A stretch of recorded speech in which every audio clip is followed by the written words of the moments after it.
ดีครับไอ้ครับซื้อจากไหนเนาะครับซื้อก้าครับซื้อเลนซื้อก้า ซื้อเลนก้าครับกะซื้อได้ตัวไปนั่นกะพักขนันสมหวังครับโอ้ครับหรือว่าทีมงานสมหวังมิวสิกนี่แหละที่เพิ่นหูจักกันดีในนามของนักร้องมีกิจกรรมมีธุรกิจอย่างนี้ครับในครอบครัวในครอบครัวธุรกิจตอนนี้ก็ทำงานรักกับงานประกันชีวิตนี่แหละครับ ครับ ทำงานประกันชีวิตแต่ว่าก็ในช่วงวิกฤตเนาะก็คือโควิดที่ผ่านมาถามว่าสุดไหมมันก็ไม่สุดเท่าไหร่แต่ว่าก็พอประคองไปได้ครับแต่พอได้มาเขารูปโครงการตัดสินใจแบบใดคือเขารวมโครงการโคกน้องหน้าครับเป็นความใฝ่ฝันจะโดนแล้วแต่ว่าบ่มีทุนครับผมพอดีกะมาหัวจักกับหัวหน้าสีไพ่ท่านครับกับพ่อชอนี่แหละก็ถือว่าเด็กเขาไปตรงหันก็ถือว่าถามว่าโชคดีบ่โชคดีอยู่เพราะว่าผู้ละคนเขากับบ่ทันได้ตื่นโตแม่นครับดีแห้งพื้นที่จักไรครับเนี่ยทั้งหมดพื้นที่ที่พุทธไร่หนึ่งครับ1 ไร่1 ไร่แบ่งสัดส่วนยังไงนะครับสัดส่วนก็จะเป็นคือสิเป็นสระ2 หน่วยสระ2 ลูกครับเป็นที่โคกเนาะครับเป็นที่โคกเป็นที่ไฮผมยังแปลกใจอยู่ว่าที่ไฮมันจะมีน้ำบ่ตอนแรกคิดว่าบ่พ่อสิมีน้ำปานนี้บ่พ่อสิมีน้ำปานนี้มันสิได้เจาะน้ำคิดว่าสิได้เจาะน้ำสู่ใส่พุ่นล่ะคิดว่าแต่พ่อปีนี้พายุมาแห้งแน่นอนพายุไม่แห้งเป็นจังบุญกับแต่สงสารชาวนาเขาอยู่ ผู้เขาได้รับผลกระทบก็คือว่าอะไรเนาะมันใช้ธรรมชาติเนาะครับธรรมชาติมันก็ในคู่นี่ไอ้ปลูกยังเนี่ยในขั้นคู่รอบกับมีกล้วยครับตอนนี้ลูกกล้วยลงตะไคร้ผลกับมีมะม่วงครับมะม่วงแง่แล้วก็สมุดครับขนุนครับไม้ไผ่ก็สังม่นแล้วก็ไผ่พืชไม้ป่าครับ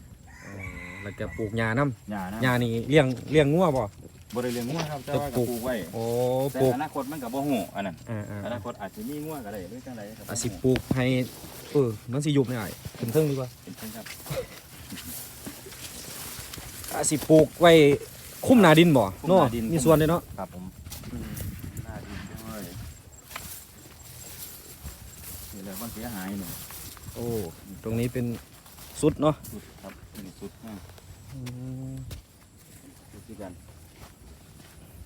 อันนี้สมแซมในบ่อแบบนี้เหรอเดี๋ยวให้มันแรงๆฝนจังหวะกันเนาะสมแซมกันอาจจะเอาดินทั้งหมดขึ้นมาใส่ตรงนี้ให้มันเต็มครับต้องใส่แรงงานครับซอยใส่กันหลายอยู่ใส่มาจากการแบ่งปันของพ่อว่าราชการแหละท่านประธานครับอันนี้มะพร้าวน้ำหอมจากพ่อชอมันให้มาเดี๋ยวของพ่อชอครับของพ่อชอครับอันนี้ว่าขึ้นครับทั้งหมดนี่ว่าขึ้นกันเลยเดี๋ยวมุดครับเดี๋ยวอันไหนมันแห้งๆก่อนผมคือบุรณะเอาดีน้ำนี่เต็มทั้ง2 หน่วยเนาะครับ2 หน่วยครับคลองไส้ไก่ก็เต็มคลองไส้ไก่ก็เต็มครับ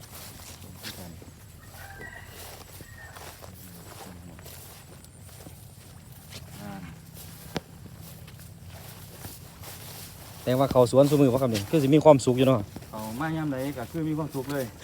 ไม่อยากกลับบ้านไม่อยากกลับภูขันอันนี้บ้านหลักบ่นี่อันนี้บ้านสวนครับโอ้บ้านสวนไม่ใช่บ้านหลักเนาะบ้านหลักอยู่ภูขันครับโอ้บ้านหลักอยู่ภูขันในเมืองแต่ขันถามว่าอยากมาอยู่ใสอยากมาอยู่สวนไปแล้วหมายความว่าพักอยู่นู่นเป็นหลักครับแต่คือจันถึงศุกร์นี่ลูกเรียนที่ภูขันครับต้องอยู่หุ่นแล้วก็เฮ็ดงานอยู่ในสำนักงานอยู่หันขอพื้นที่นั่นเพราะว่าเป็นต้องเขาอยู่สำนักงานประจำเลยบางพี่ไม่ครับเข้าเป็นบางวันฝ่ายขายก็คือจะออกพื้นที่ส่วนมากครับส่วนมากก็จะเข้าไปเซ็นเอกสารให้ลูกค้าสินะครับเซ็นเอกสารแน่ตรงเส้นตรงนั้นให้ลูกค้าในแง่ความพึงพอใจกับโครงของหน้านี่รู้สึกยังไงเนี่ย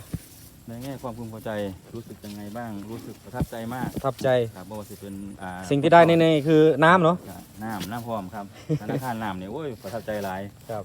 คือคิดว่าสิปลูกนั่นปลูกนี่ก็คือ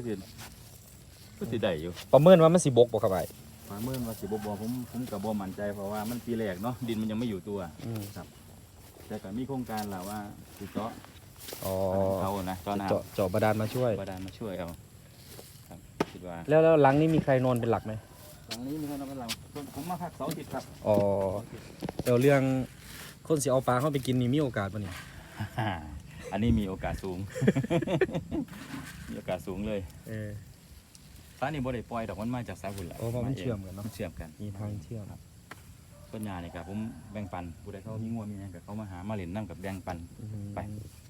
จะเป็น เป็นขนาดบ่ได้อยู่นี่ประจำนี่ยังได้สำนีถือว่า ก็ โอเค คือ เลย เสาร์อาทิตย์ครับเสาร์อาทิตย์มาต้องหันก็สิเป็นไผ่ อืมไฟสร้างมนต์ใช่ไหม เขาเป็นไผ่อหย่างไรกิมซุ่ง ทิ้งซุ่งอ๋อเนี่ย กิมซุ่งปลูกมันเป็นพื้นที่ที่ต่อกันนะครับ อืม อยู่ในแปลงแต่มันก็ซ้ำอยู่ในแปลงแหละเนาะ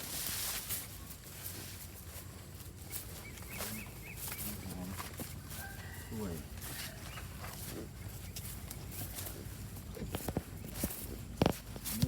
อันนี้กี่ปีปลูก ทั้งเดือนครับ สักเดือนโอ้ยใหญ่เร็วเด้เนาะ หนอใหญ่ๆอยู่หันสองหนอน่ะ โอ้ ช่วย พื้นที่ทั้งหมด8 ไร่เนาะตรงนี้เนาะ ทั้งหมด8 ไร่จากถนนถึงนู่นเลยครับ โอ้ แต่ว่าจะคอยขยับขยายอยากได้อีกอยู่ครับแต่ว่าก็งบนี่แหละ พื้นฐานนี่คือมักเกษตรอยู่เป็นดังเดิม มัก ลย เกษตร นาะ ดังเดิมครับพื้นฐาน ครับ คิดว่าอนาคตครับวางแผนอนาคต มองนี้สิต่อยอดไปสู่การเป็นหยังไงครับ ตรงนี้บอกคิดว่าถ้าเป็นไปได้ก็อยากให้เป็นศูนย์การเรียนรู้ ศูนย์เรียนรู้ เพื่อต่อยอด แลกเปลี่ยน ให้ กับ ค พี่น้อง นรุ่นหลังใช่ อืม ในการอนาคตเนาะเรื่องอนาคต ครับ ลูกหลานมันสิบ่มีจังซี่เด้ เนี่ยครับ กันเฮาบ่เฮ็ดไว้อนุรักษ์ไว้